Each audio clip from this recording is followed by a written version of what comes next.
Good evening, and welcome to Leveraging Culture to Advance Prosperity and Sustainable Development in honor of World Day for Cultural Diversity 2024. My name is Kenneth Holland, and I'm the Chief of Party for USAID's Higher Education System Strengthening Activity, or HESSA, and it's our pleasure to sponsor this important webinar. HESSA is the USAID's major higher education project in Pakistan, and it aims to improve 16 public universities in 3 different dimensions: improving governance and leadership of each university, improving the teaching and learning that takes place at each institution, and thirdly, improving student support services. The main purpose of HESSA is to help the universities change their curriculum and their programs so that students acquire the skills and knowledge they need to either be employable in the private sector or to be entrepreneurs and start their own businesses. And it's my pleasure today to introduce our moderator, Natalie Humphrey. She is the Deputy Director of Operations at the University of Birmingham, Dubai. And she will introduce our distinguished panel of speakers. And I know that all of you will enjoy the discussion and you will have many questions that you'll be able to pose to the speakers. So thank you for listening to our webinar and your active participation. Thank you.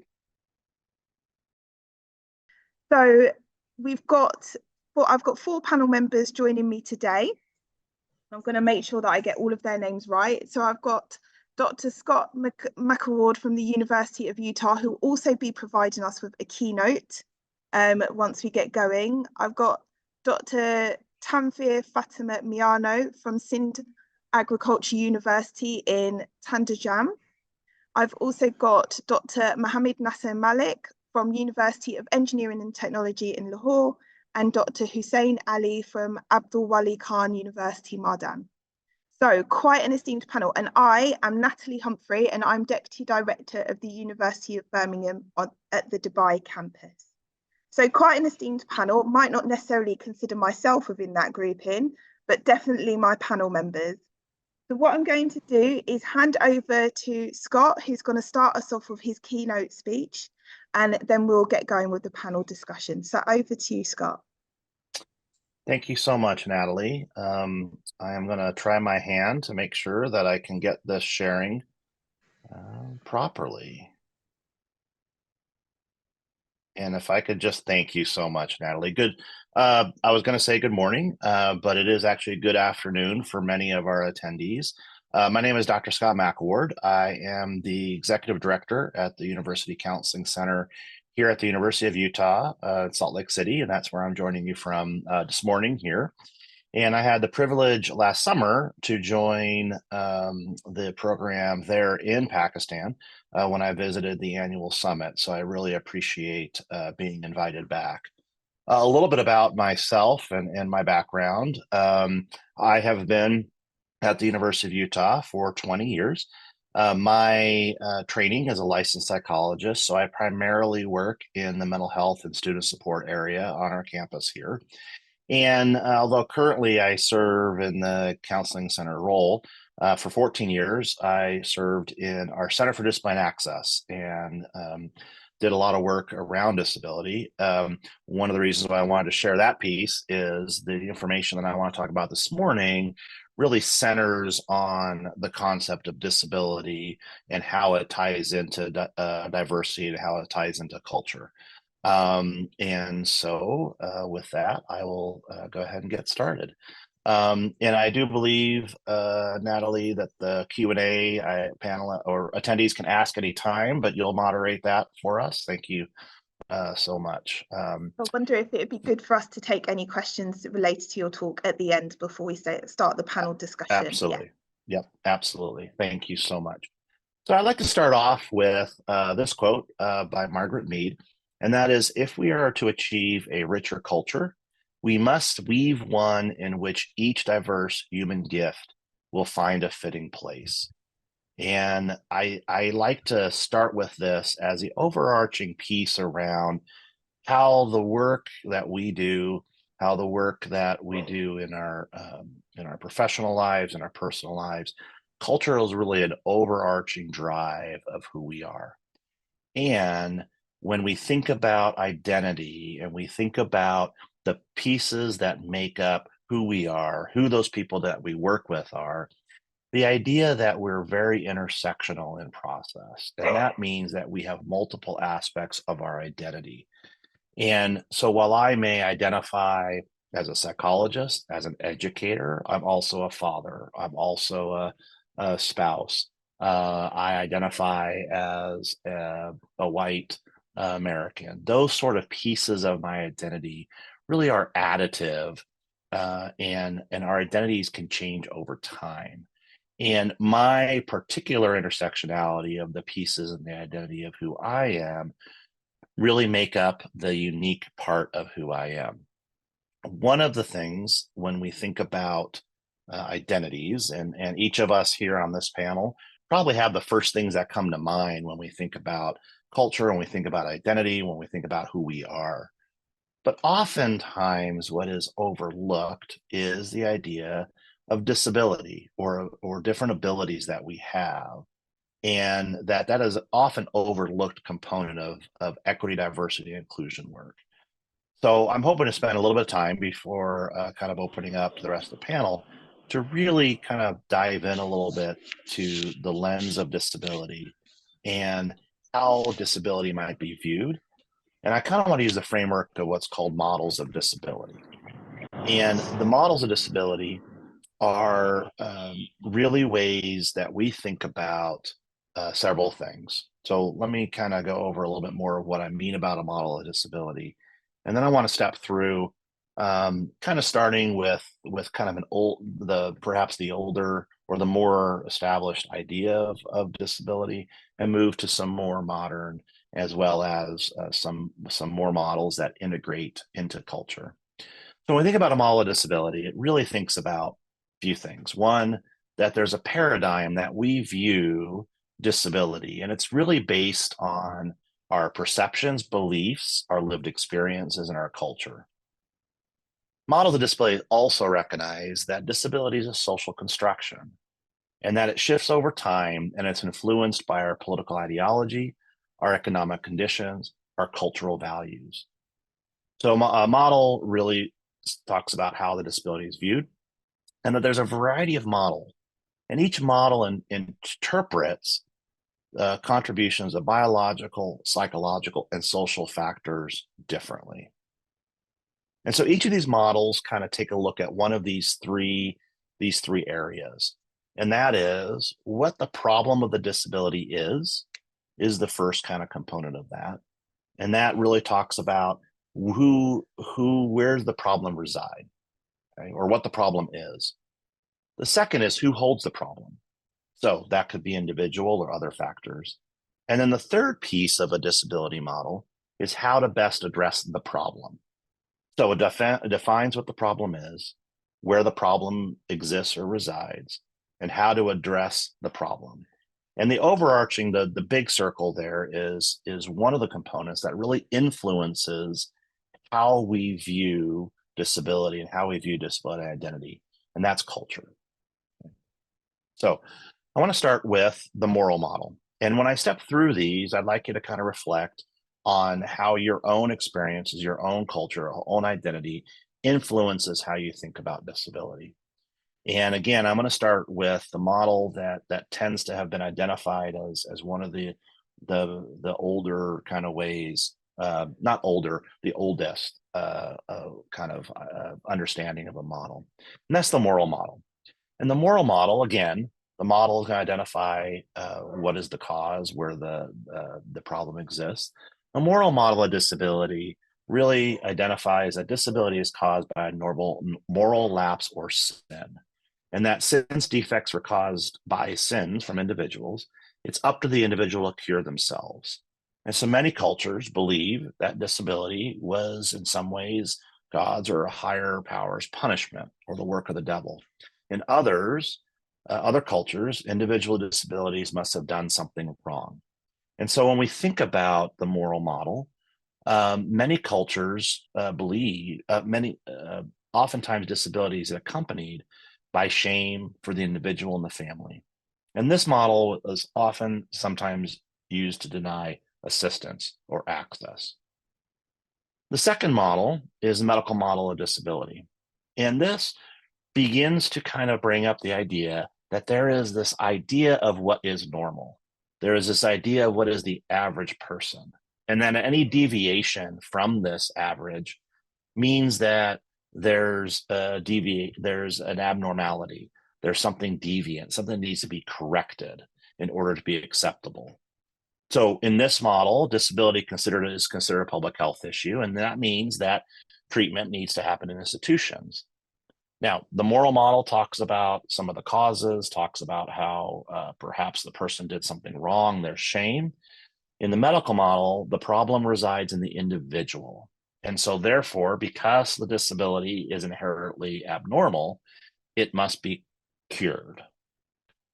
And so some of the assumptions of this is that disability is only located in the body. It's only an individual issue, that someone that has a disability, those problems are caused by the impairment, that they're victims, that individuals with disabilities view themselves and compare themselves centered around their disability and therefore need help. The problem is the impairment, and the individual holds the problem and need to be fixed or cured.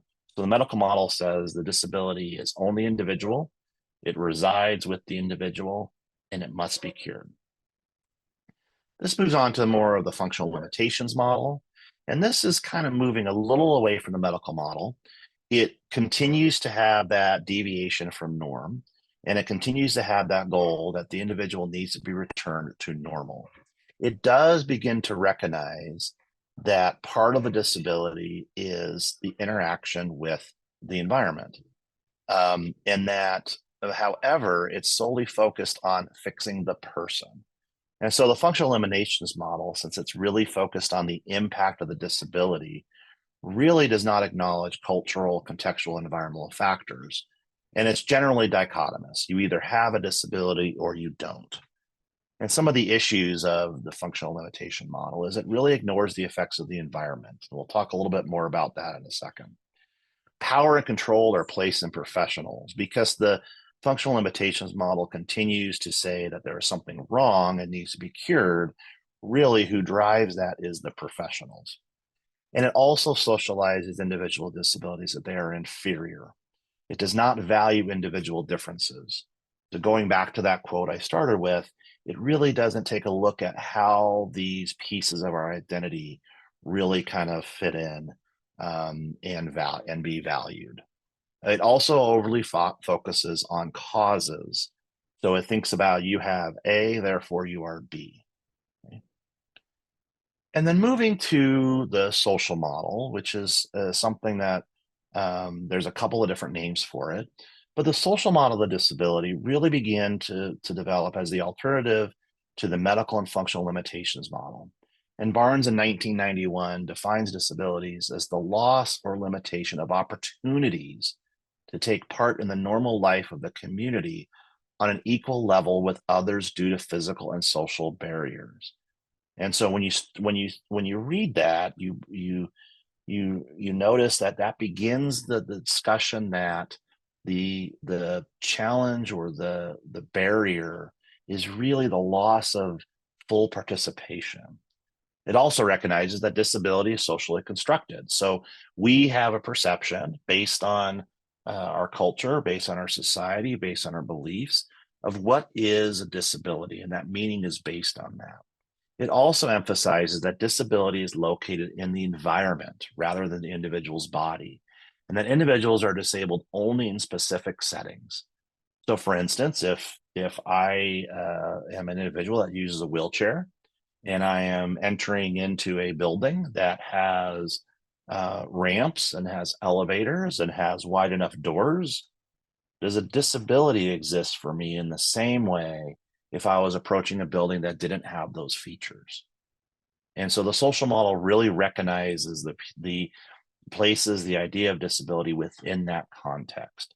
And it begins to strive to utilize such concepts as universal design, which is the idea that we design environments, policies, procedures to be as accessible to as many people as possible.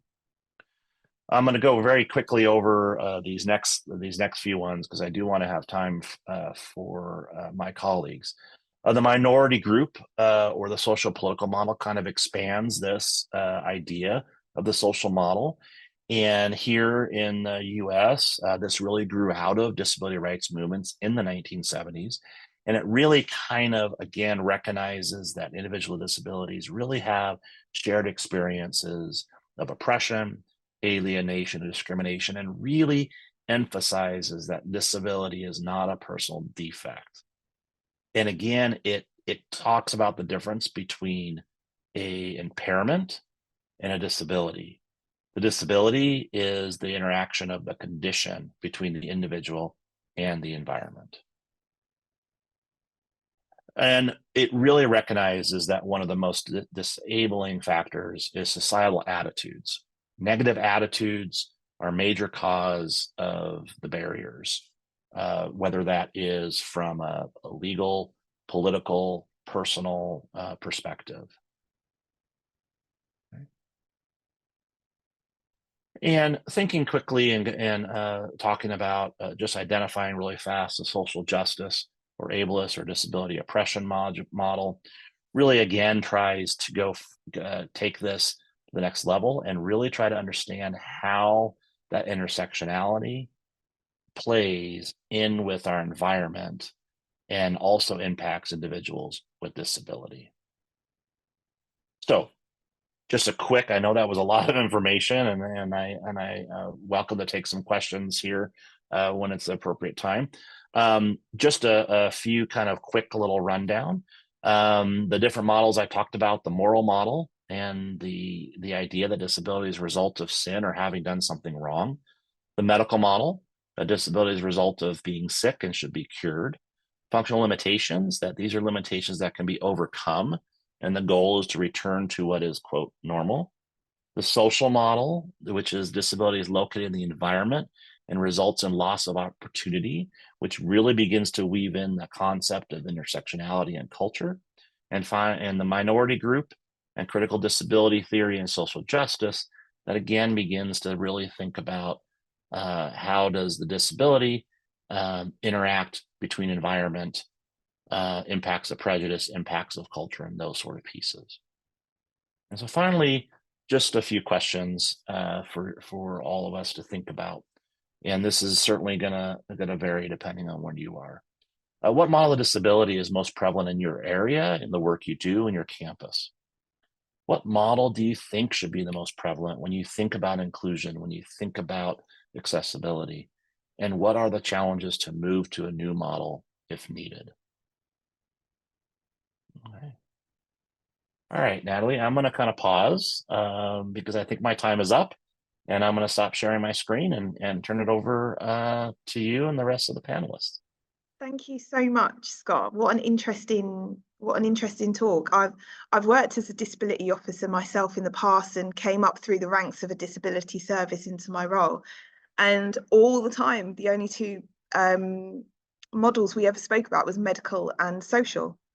And so I very much, even answering your questions in my head, I was like, well, it could only be that, you know, we're a medical model and we want to move towards social model, but I will definitely now think about all of those different models. And I found the very first one you spoke about, the moral sin model, as somebody who identifies as disabled, I found that one fascinating, and probably the model that we worked that was prevalent many years ago in a lot of countries and probably still is now. So thank you so much for sharing that. You're welcome. My colleague has popped into the chat that we do have a Q&A box where if you do have any questions for Scott pertaining to his presentation, if you can pop those into the Q&A box, and I will give everyone a few minutes to do that. And whilst we do that, I'll ask my other panelists. So Tanvir, Mohammed, Hussein, if you would like to turn your cameras on, and if any of you have got any comments related to Scott's presentation in particular?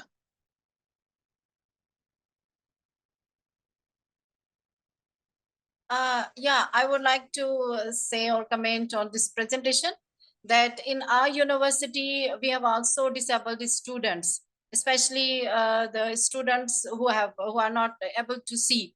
And what we have that we place another student, and he just describe what he or she has to write, and another student write each and everything on the paper.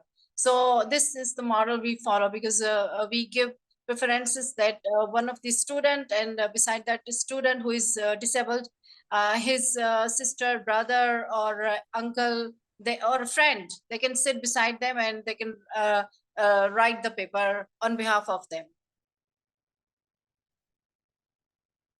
Thank you. Thank you. And we have similar here, Tanvir, where some of our students, where they need support with writing or with completing written work, and it has to be handwritten work in the classroom, that somebody might support if that's their preference. Thank you for sharing that type of adjustment. We have a comment for you in the question and answer Q&A box, so I'll just read it out. So it's from Raman. Do let me know if you don't want me to say your name. I just realised I've just said the participant's name, not sure if they wanted me to. So if you don't want me to say it, do put it in your question as well. So they've said, amongst the many opportunities lost, disability has economic costs to the nation, where disabled are not accorded proper opportunity to feel normal and acquire skills to take part in economic activities. Do you have anything to comment back, or? Yeah, I absolutely agree. I think that is one of the major opportunities lost, and it has a high cost. And I think there is a little bit of a paradoxical piece to that. In the work that I've done, that I do, the idea of really full participation, particularly with those with disabilities, when we think about the built environment, right? So buildings, paths, transportation is cost. And so oftentimes that short-sighted view is it's too expensive to provide some of these pieces. And it is one of what I have found in the work I do, it is one of the areas around inclusion where oftentimes, and I think this is definitely true in the US culture, the question is, what are we legally required to do? Not what should we do for full inclusion. And that is a big piece that a lot of people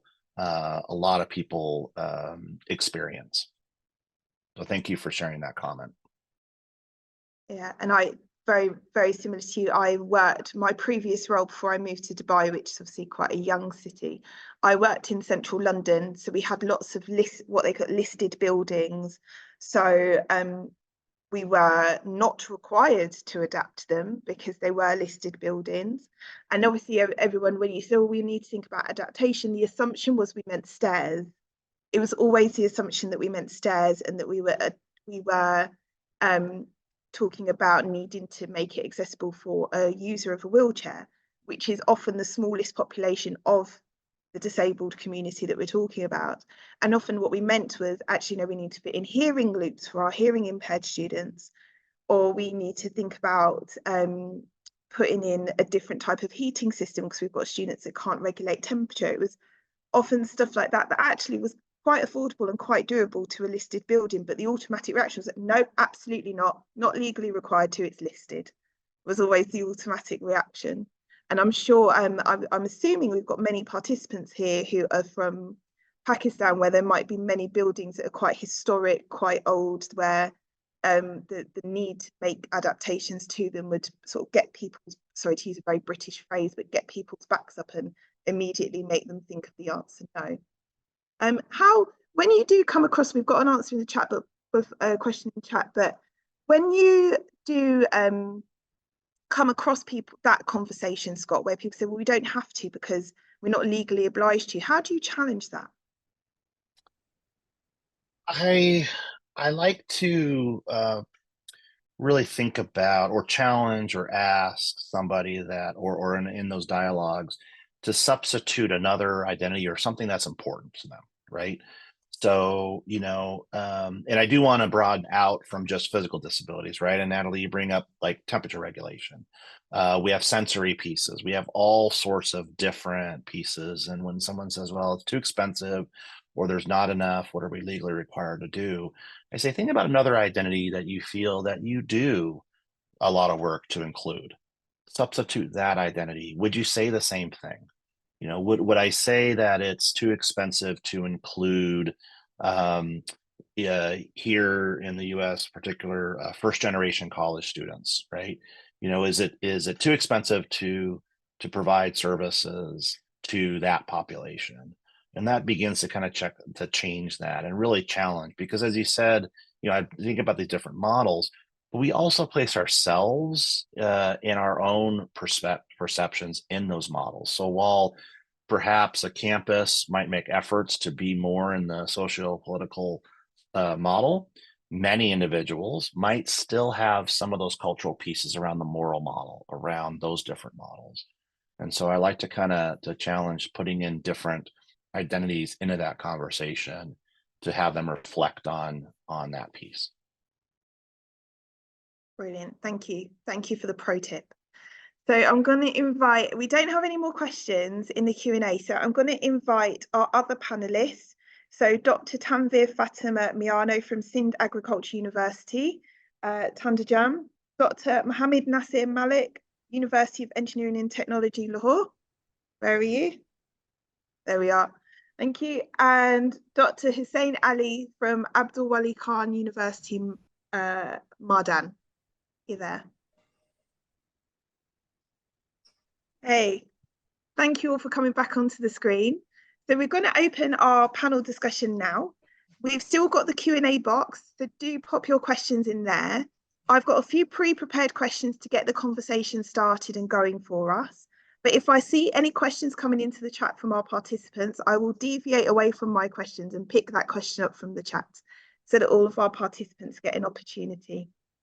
So I will start. I feel like I've picked Scott's brain already quite enough.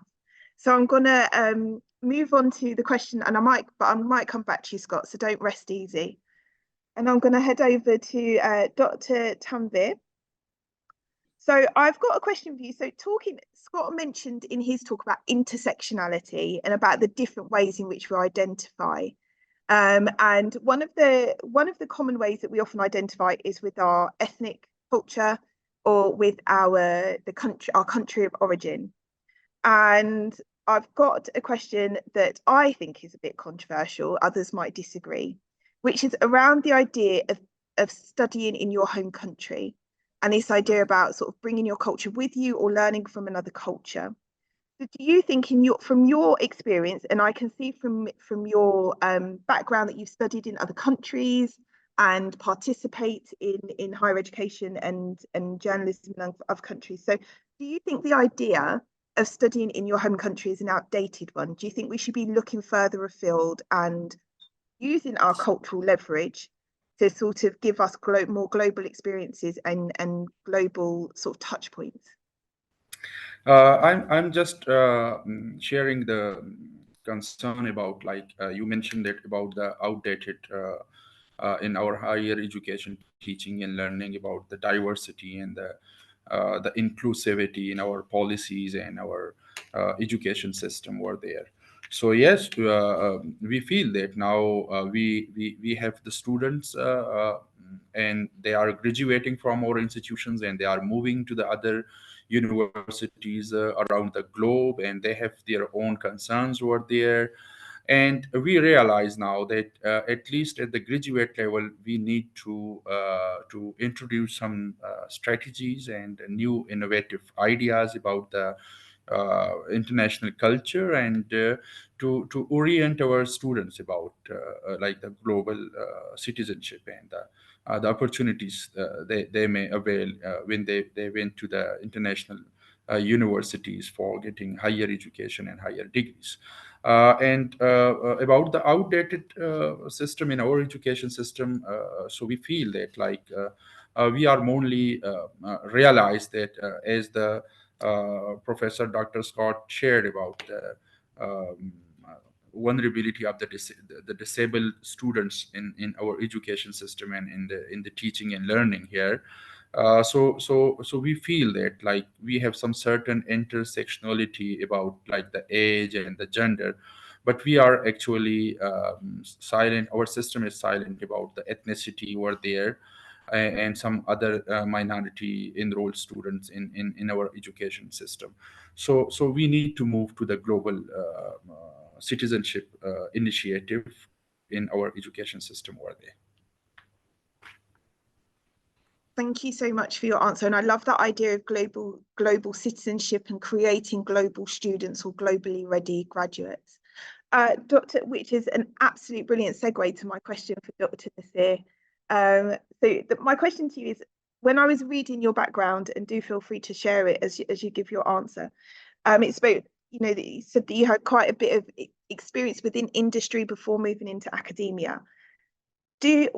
How much cultural leverage, or how much do you think cultural competence is important in today's labour market when preparing employable graduates or employer-ready graduates? Thank you, Natalie. Before I answer, I would like to share some background of my work experience. I started my career in a multinational organization, a financial institution, moved to a production organization, and then I moved to academia. It's completed my 15 years in academia now. I am heading a business school at the University of Engineering and Technology, Lahore. While I answer your question, I think my answer would also reflect on the question that you asked Dr. Tanveer Fatma Miano about studying internationally. So I'll just start talking about how corporates can leverage diversity for success. I would like to reflect on the role of multinational corporations in promoting cultural diversity or otherwise.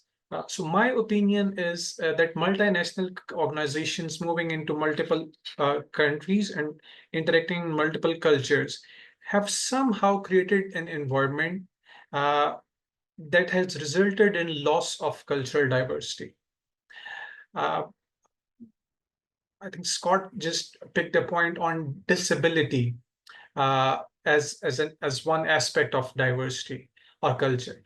I would like to pick on language as an aspect of culture. I think everyone would agree that language is one very important aspect of culture and mostly very intertwined with culture.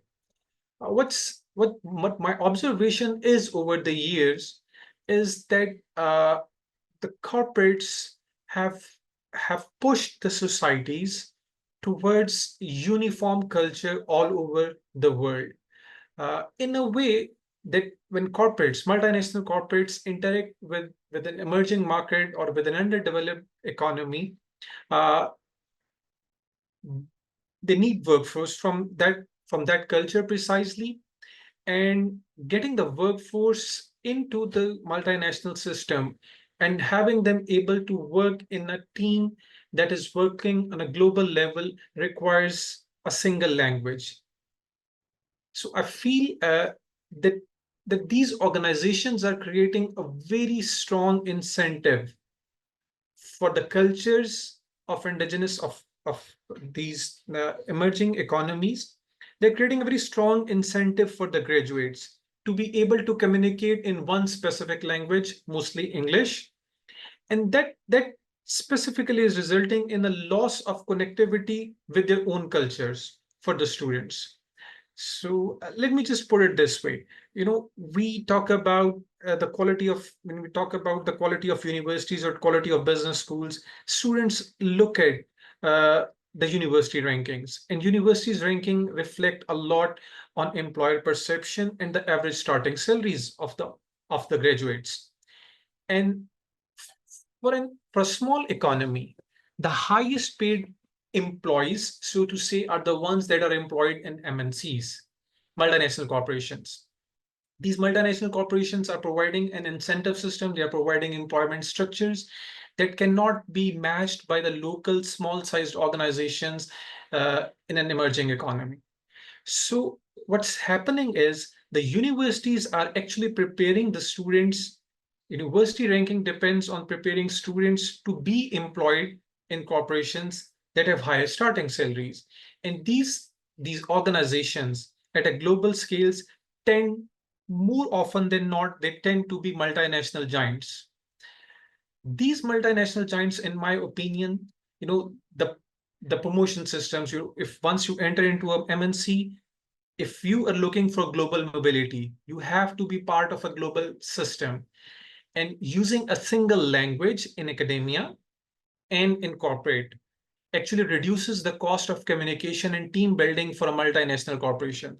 So the students in our universities have a very strong incentive to be highly proficient in English, to be highly absorbed in a certain set of lifestyle, in a certain set of culture. And I feel this pressure on our young graduates is pushing them away from their own cultural roots. So in a way, I feel that this corporatization of culture, this move towards consumerism, has put our students in a place, has put our young generations in these emerging economies in a place where they feel compelled to be more connected to a global culture, and which in itself is not a bad thing. But because of the pressures of corporatized culture, this global culture is moving towards one harmonized set of lifestyles rather than a mixture uh, of varied cultures that is celebrated in harmony. So I guess that's where we are losing the cultural diversity and the specific wisdom that each subset of a culture embodies in its language, in its proverbs. Uh, so I think there we are losing cultural diversity. And I would just like to touch upon one more thing here. That this, because, if I, from my corporate experience, what I've seen is the organizations do tend to promote a culture of consumerism, and corporations own, their own systems would benefit if the lifestyles all over the globe are more standardized, because in that way they can capitalize on the economies of scale for the products that have created. So in a way they do not have to customize their offering for each individual culture, and the cost of transacting across economies, building cross-cultural teams actually reduces. So I'm not strictly trying to run an anti-capitalist movement here, but I would like to stress the point that when we talk about corporate social responsibility, I think this is one aspect that we should also embed as a requirement for CSR, that organizations not just tailor their offering for certain cultures, uh, they have this responsibility. They should be given the responsibility of assimilating cultures while keeping their unique identities intact, so that the local wisdom, the creativity that is embedded in indigenous cultures is not lost when those cultures are interacting with, so to speak, more economically prosperous cultures. Because when someone from a culture that has historically been less economically prosperous, a student from these cultures interact with a culture that has a history of economic prosperity. So that difference of perception translates into this culture uh, inherently has features that are required for prosperity. So there's a drive of giving up on your native culture and adopting into the new culture. So for me, it's less of creating nexus where multiple cultures come together and each culture is celebrated for its uniqueness. That should be the spirit, rather than putting the world cultures into one harmonized, standardized culture. So that's my take on this. Students moving to international universities and multinational companies moving into emerging countries, underdeveloped and developing economies. Thank you very much, Nasir. I feel very conflicted by a lot of what you said, as I live in Dubai, which is, as you know, is a very multinational country with an ethnic majority as opposed to an ethnic minority, but with a very strong local culture. And where being from or having the background of the local culture is what's going to give you better opportunities within the country. So it's a very we sort of we're sort of always splitting between both sides of your discussion or both sides of your argument um, in the United Arab Emirates, and particularly in the Emirate of Dubai. Tanvir came and then she went again. So whilst we get her back, I'm going to move over to Dr. Hussain, and you spoke a lot. You spoke in your when you sort of shared your background with the other panelists, and this touches on very much touches on what Nasir was saying around bringing together students from different ethnic backgrounds to participate and engage in teaching and learning. So how did you do that? And I suppose how, based on what Nasir said, how did you allow them to retain their own cultural background or their own identity in doing that? Okay, thank you. Before going to comment on the point you are asking for, I have my opinion about the Dr. Nasir Malik opinion that yes, I'm agree with him about like we need to maintain our cultural identity even in the global partnership and the global citizenship. But at the same time, we need to understand the international cultural traits and the cultural diversity as well. Like if we are moving to some higher education institution over there, and we are not understanding them and their different culture and the diversity over there and the different ethnic groups, so we will face like many challenges over there. And if we are talking about to promote harmony, peace, and love for all the society members, so we need to preserve all culture, but at the same time we need to understand the culture of other group people and from the other part of the world.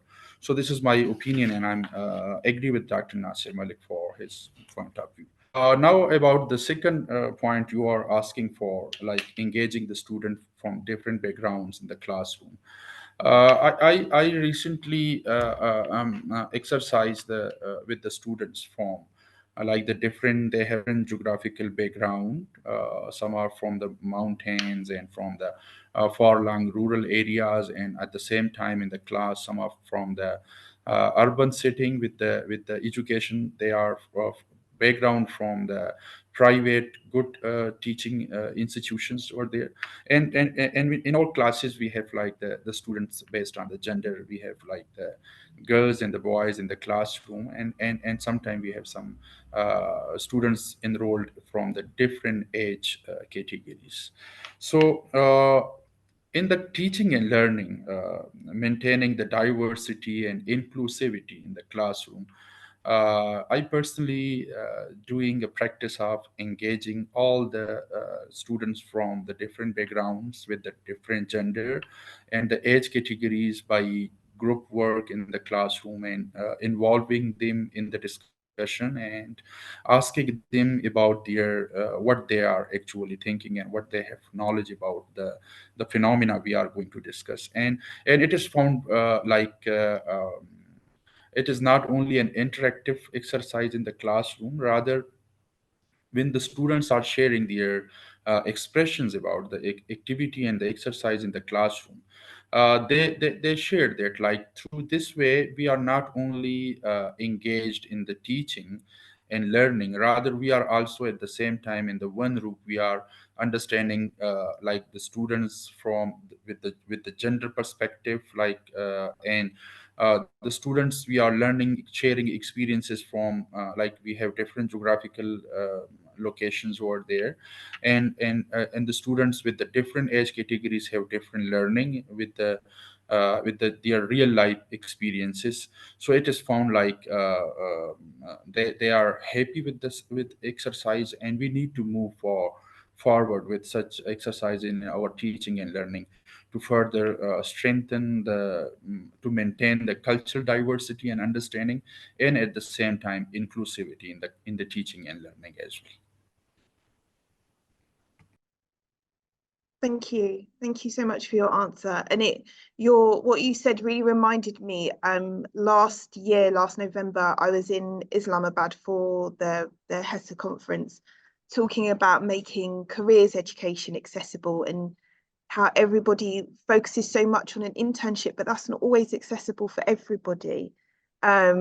Because people might be, like you said, they're from different parts of the city or parts of the country. They might not have transport. They might be a commuter student. They might be a girl who's not, we might have some female students who can't go off to placements and internships. So what can we do to bring everybody in the classroom together and embed things that are accessible to everybody and just make it part of your teaching and learning?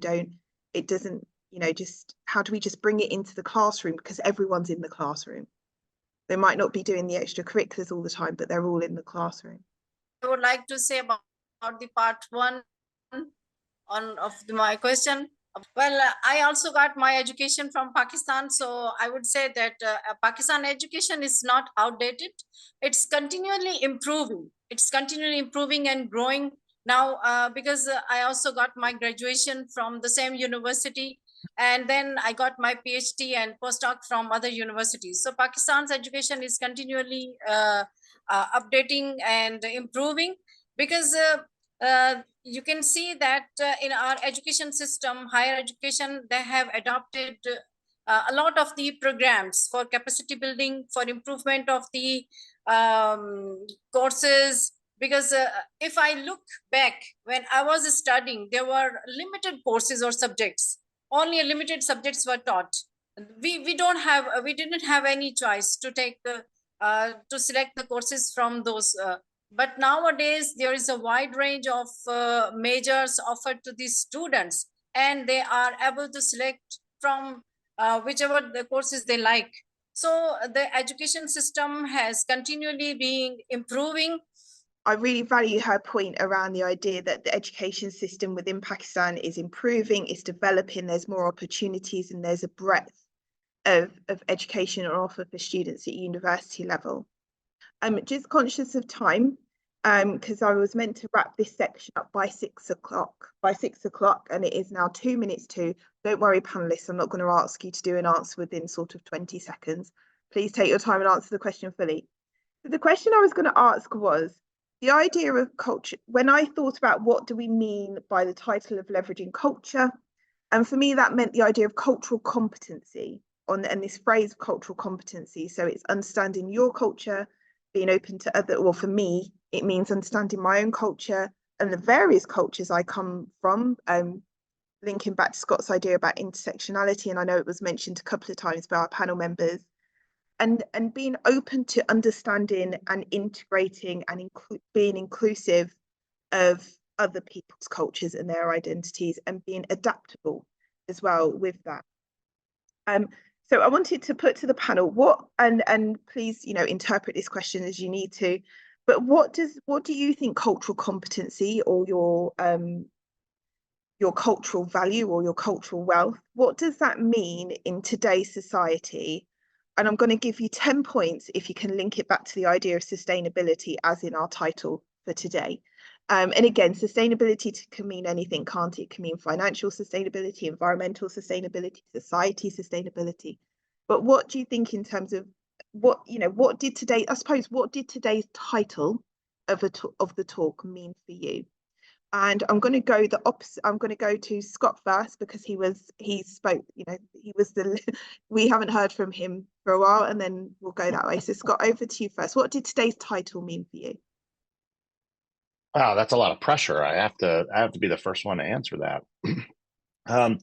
When I think about the idea of sustainable development, for me personally, I really reflect on that it's really my own cultural competence, my own understanding of culture, my identity, and how that interacts with different pieces of my life. It's really more of a journey and less of a destination. So to me, the idea of sustainable development, sustainable goals is not, goals to me actually kind of feel like there's an end point. And, my reflection on that is it isn't a goal to arrive somewhere. It's really about how am I constantly reflecting, learning, growing, taking in new lived experiences. So to me, the sustainability is that this is something that I'm constantly striving for and integrating and adjusting. When I think about how do I sustain this work and how do I sustain moving forward. Thank you so much. Nasir.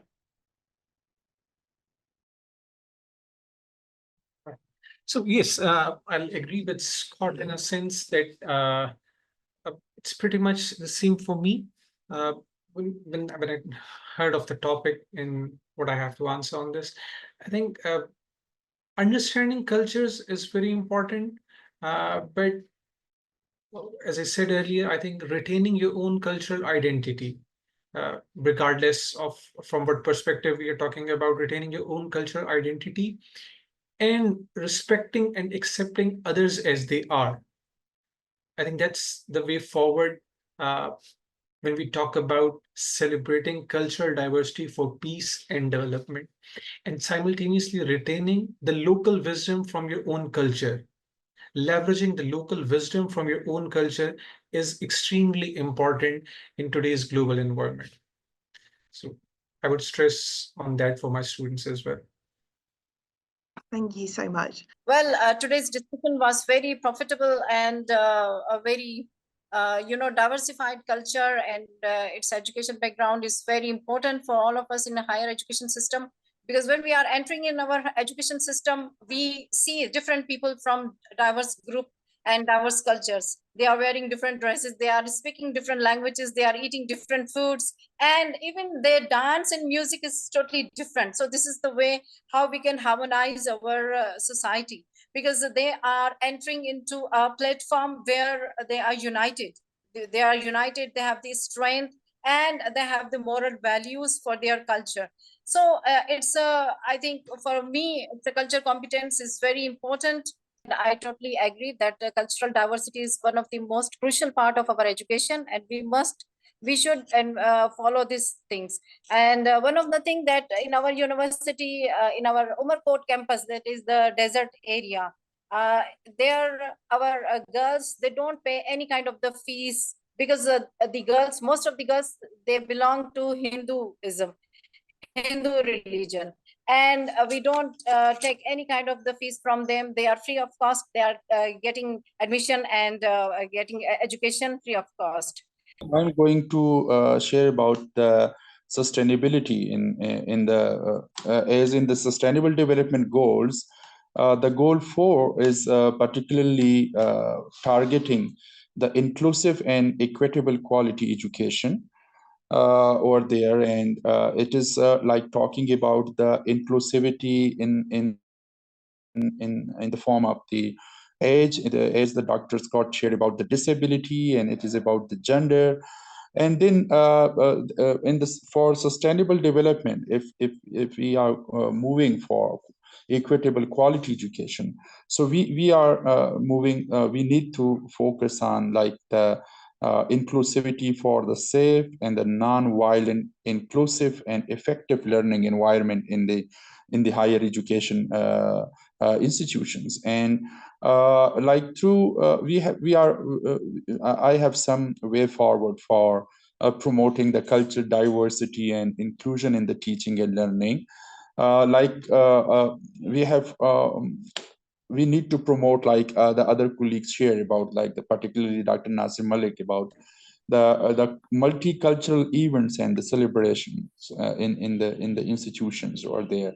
from the different diverse and the culturally diverse groups, and to encourage the inclusivity in the and we need to start like the language programs over there to and the exchange program of different the students from the different cultural backgrounds, and having the different ethnic backgrounds they have. And honestly speaking, we need to move in the higher the teaching and learning in the higher education to audit of teaching and learning material as well. Like I realize that we are discussing about the cultural diversity and the competency over there, and we are encouraging the inclusivity. But in the teaching and learning material, we need to audit it for these concepts and approaches of diversity and inclusivity, and the same at the same time, like the audit of the student affairs policies at the institute level. We need to look at these policies, and we need a curriculum with the diversification as well. Like if at the higher education and the teaching and learning, we want to promote the cultural diversity and acceptance of the different cultural ethnic groups, so we need a curriculum with the diversification and ultimately for the sustainable development in the society, and for promoting peace, harmony, and a just society. These strategies at teaching and learning will definitely contribute to these like the cultural competency and promoting the accepting the cultural diversity in the institutions. Thank you so much. Thank you so much for all of your answers. So we have about 12 minutes left of this session. So if you have any questions, if you want to put them in the chat, in the Q&A, not the chat box, in the Q&A box. So what I'm going to do is I'm just wanted to sort of summarize what I've heard today. It's been absolutely fascinating conversation. Thank you so much. I've personally learned a lot that I'm going to be mulling over and thinking about in my work, from the different models of disability, which have completely changed my way of thinking about the really narrow way I was thinking about it was just the two models, but actually thinking about all of those different ones, and truly reflecting on how what my institution, what way are we thinking? Do we have a few different ways of thinking? Do we have a particular way of thinking about disability in particular? And particularly in a country that's quite new, like the UAE, where talking about, and this goes across everything we've said, we're talking about inclusivity, talking about different identities is still relatively new and still a conversation we're finding our way with here in the UAE. Thank you as well, Dr. Nasir, for your comments on the idea about how, yes, we want to create, whilst we might want to create globally mobile students and students who are ready to go out there, how do we help them retain their identity, and how do we, how do we do that in a really honest and truthful? How can we be diverse in an honest and truthful way, and not actually water down everybody's culture and identity and call that diversity because we've got them all in the same room? Like you said, speaking the same language. How do we help people retain? And that's really a colleague of mine who is from northern Pakistan. We had a talk recently about how in Dubai, where we do have all of these different cultures, he was talking about how he was allowing his children to retain a particular dialect.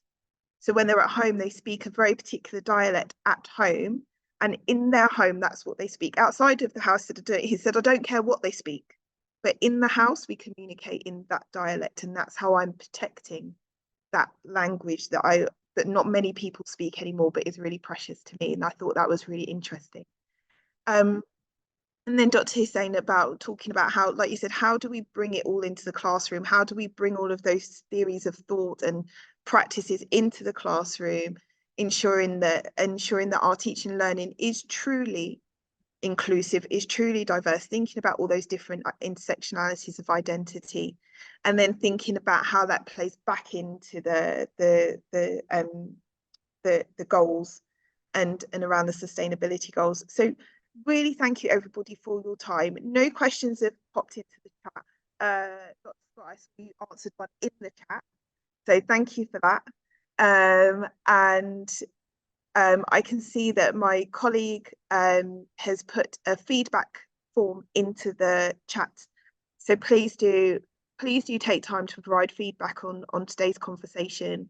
If you do have any comments or questions for any of us in particular, I'm sure we'd all be willing to take them if they wanted to send them directly to the organisers, if they didn't feel confident to share them on this call or on this webinar. I'm sure that I'm guessing we're all available on LinkedIn as well. Not that, you know, if you want to share a question there about any of our particular work or our backgrounds. So I just wanted to say one more time, thank you so much, Dr. Scott McAward from University of Utah, Dr. Nasir Malik from University of Engineering Technology, Lahore. You've got your acronym on the screen, so I'm now using my memory skills to remember this now. Dr. Tanvir Fatima Miano from Sindh Agriculture University in Tanajam, Dr. Hussain from Department of Sociology at Abdul Wali Khan University, Madan. Thank you. If I might not get 10 points for linking it back to sustainability, but I think I should get 10 points for remembering all of my dear panelists' names and institutions. Just about.